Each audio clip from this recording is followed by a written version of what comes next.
We all have the calling to make disciples of all nations, but here's the deal. God's given everybody in here a very specific calling. He's given everybody in here a very distinct calling.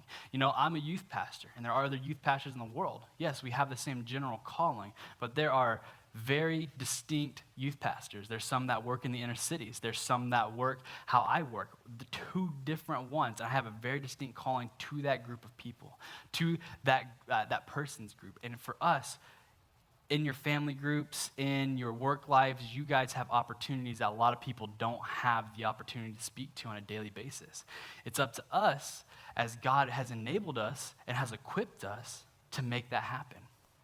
So where are you running from? Like, what is your Nineveh today? What are you trying to avoid?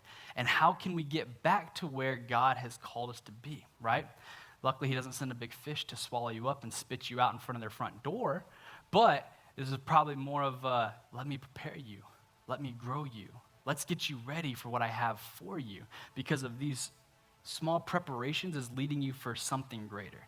And if we're obedient in these small preparations now and these small obediences now, God's ready to propel you further. And again, it doesn't matter your age. It doesn't matter if you're 1 year old or if you're 120 years old.